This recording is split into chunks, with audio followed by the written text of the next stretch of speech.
Hello दोस्तों, समसामयिकी के पहले एपिसोड में आपका स्वागत है।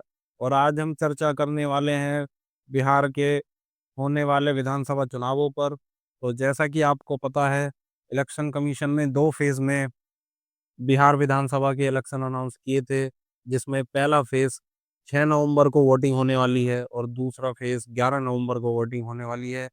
टोटल 243 सीटों पर वोट डाले जाने वाले हैं और 14 नवंबर को इसका रिजल्ट डिक्लेयर किया जाएगा।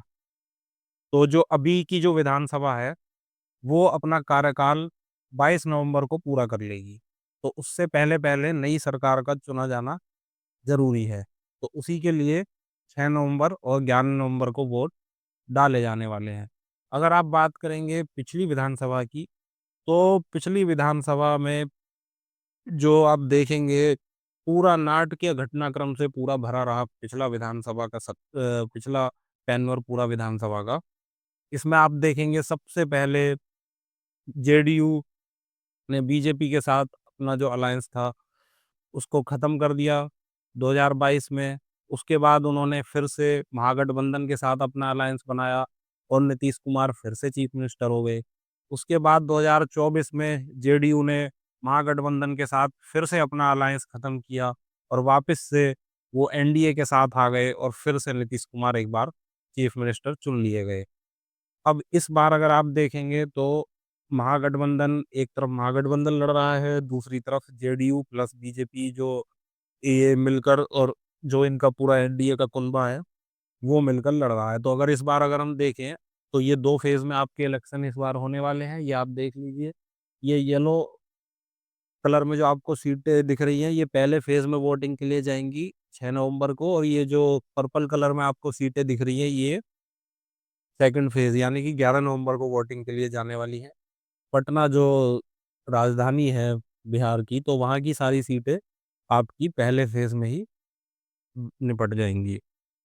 अब इसके बाद देख लेते हैं कि इस बार कौन-कौन से जो अलायंसेस हैं, वो इस बार चुनाव मैदान में हैं। तो सबसे पहले हम देखेंगे तो आपका एनडीए हो गया। एनडीए में इस बार जो सीट शेयरिंग हुई है, वो इस तरीके से हुई है कि बीजेपी 101 सीट पर लड़ रही है और जनता दल यूनाइटेड भी 101 सीट पर लड़ रही है। एलजेपी रामविलास, जो कि ये चिराग पासवान जिसको लीड कर रहे हैं, इस बार वो 28 सीटों पर लड़ रही है। पिछली बार अगर आप देखेंगे तो ये अलग लड़े थे और इन्होंने जेडीयू को काफ़ी सीटों पर नुकसान पहुँचाया था। इसके अलावा जीतन राम मांझी की पार्टी हिंदुस्तानी अवाम मोर्चा, ये 6 सीटों पर लड़ रही है और उसके अलावा राष्ट्रीय लोक मोर्चा, जो कि उपेंद्र कुशवाहा जी की पार्टी है, वो भी 6 सीटों पर लड़ रही है। अब आ जाते हैं इनके अपोजिट में महागठबंधन। तो महागठबंधन में सबसे बड़ा दल राष्ट्रीय जनता दल, वो 143 सीटों पर इस बार चुनाव लड़ रहा है।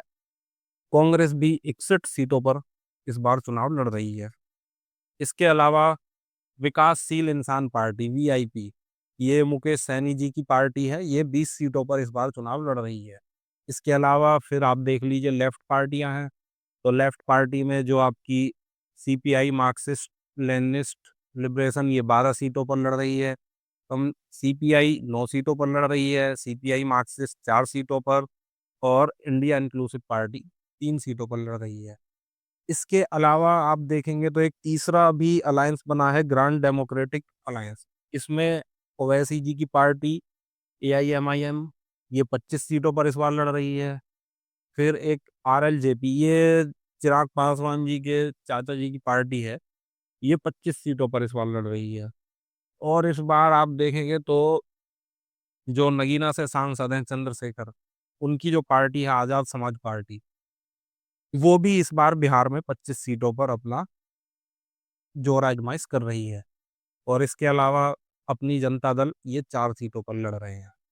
इसके अलावा कुछ पार्टियाँ ऐसी हैं जो अकेले ही मैदान में हैं, जिसमें सबसे बड़ा अगर हम बात करें तो जो प्रशांत किशोर की जो पार्टी है, जन स्वराज पार्टी, वो 238 सीटों पर मैदान में है।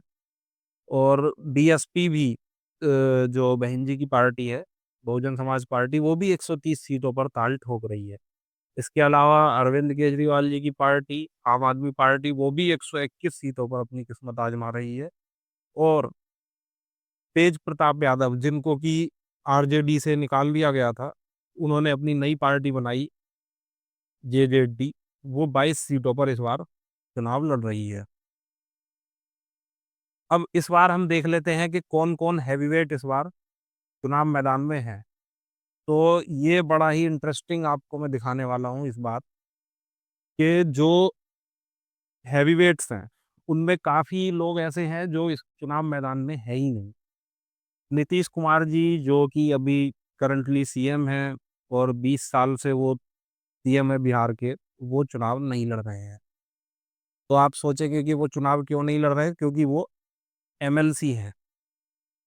और वो आज से एमएलसी नहीं है, वो जब से चीफ मिनिस्टर बने हैं। जी हाँ, वो कभी भी एमएलए रहते हुए वो कभी चीफ मिनिस्टर की सीट पर नहीं बैठे हैं। वो हमेशा से ही उच्च सदन के माध्यम से चीफ मिनिस्टर बने हैं, और अभी भी वो ही कंटिन्यूएशन उनका जारी रहेगा। और वो एमएलसी की, क्योंकि वो पिछले साल ही 2024 में ही वो एमएलसी चुने गए हैं, तो उनका तो अभी एमएलसी का कार्यकाल शुरू हुए 1 साल ही हुआ है। तो इसलिए वो भी इस बार चुनाव मैदान में नहीं है। और वो, अगर इनकी पार्टी सत्ता में आती है, चीफ मिनिस्टर बनने का मौका आता है, तो वो एमएलसी रहते हुए ही चीफ मिनिस्टर बनेंगे, वो चुनाव नहीं लड़ने वाले हैं। उसके अलावा आप आ जाइए हम जीतन राम मांझी की पार्टी। तो जीतन राम मांझी जी भी इस बार चुनाव मैदान में नहीं है। वो क्योंकि यूनियन कैबिनेट मिनिस्टर हैं सेंटर में, और तो वो भी जो विधानसभा के चुनाव हैं उसमें इस बार फाइट नहीं कर रहे हैं। इसके अलावा जो चिराग पासवान हैं, वो भी इस बार विधानसभा चुनाव में फाइट नहीं करने वाले हैं, क्योंकि वो भी सेंटर में मिनिस्टर हैं। तो वो भी जो विधानसभा के चुनाव है उसमें फाइट नहीं करेंगे। इसके अलावा जो बीजेपी के जो सबसे बड़े चेहरे हैं, अभी डेप्यूटी चीफ मिनिस्टर हैं सम्राट चौधरी, तो वो जरूर फाइट कर रहे हैं तारापुर सीट से। बड़ी ही हॉट सीट है तारापुर, तो वहां से वो फाइट कर रहे हैं। इसके अलावा उस पे माफ कीजिएगा, उपेंद्र कुशवाहा जी, वो भी इस बार इलेक्शन में फाइट नहीं कर रहे हैं। वो अभी मेंबर ऑफ राज्यसभा हैं, तो वो भी फाइट नहीं कर रहे हैं। हाँ, उनकी जो वाइफ है स्नेहलता जी, वो जरूर इस बार इलेक्शन में खड़ी हुई हैं। अब देख लेते हैं महागठबंधन में जो हैवीवेट कैंडिडेट्स हैं। तो एक तरफ जो तेजस्वी यादव हैं, वो उनकी जो पैतृक सीट रही है पहले से ही, राघोपुर से वो लड़ते रहे हैं, तो राघोपुर से ही वो इस बार चुनाव मैदान में है। इसके अलावा जो मुकेश सहनी जी है, वो भी इस बार चुनाव मैदान में नहीं है। हालांकि उनके भाई संतोष सैनी जरूर इस बार चुनाव मैदान में है। और अब इसके अलावा आ जाते हैं बाकी पार्टियों पर, जिसमें कि सबसे ज़्यादा जो चर्चा हो रही है जन स्वराज पार्टी की। तो जो प्रशांत किशोर हैं, वो भी इस बार चुनाव मैदान में नहीं है। उन्होंने भी मना कर दिया था।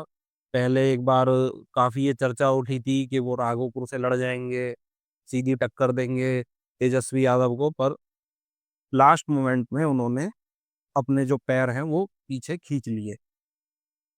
इसका एक कारण ये भी हो सकता है, क्योंकि जैसे नीतीश कुमार वो एमएलसी चुने जाते हैं और वो उच्च सदन के माध्यम से चीफ मिनिस्टर बने रहते हैं, तो कहीं ना कहीं प्रशांत किशोर के मन में भी ये होगा कि अगर ऐसा होता है कि जन स्वराज पार्टी सत्ता में आती है, तो वो एमएलसी रूट के थ्रू भी चीफ मिनिस्टर बन सकते हैं। तो शायद ये सोचकर भी वो चुनाव मैदान में ना हो। और इसके अलावा जो तेज प्रताप यादव है, जिन्होंने अपनी नई पार्टी बनाई जनशक्ति जनता दल, तो वो महुआ से वो भी चुनाव मैदान में है। तो ये इस बार का बिहार इलेक्शन की एक छोटी सी बिहार इलेक्शन पर एक छोटी सी कवरेज हमने आपके सामने रखी। इसके अलावा जब एग्जिट पोल के नतीजे आएंगे, तो उसका भी एक पोल ऑफ पोल बनाकर हम आपके सामने लाएंगे, और बाकी रिजल्ट के बाद भी एक एनालिसिस आपके सामने लाएंगे। तो इसी के साथ इस वीडियो को हम समाप्त करते हैं। जय हिंद।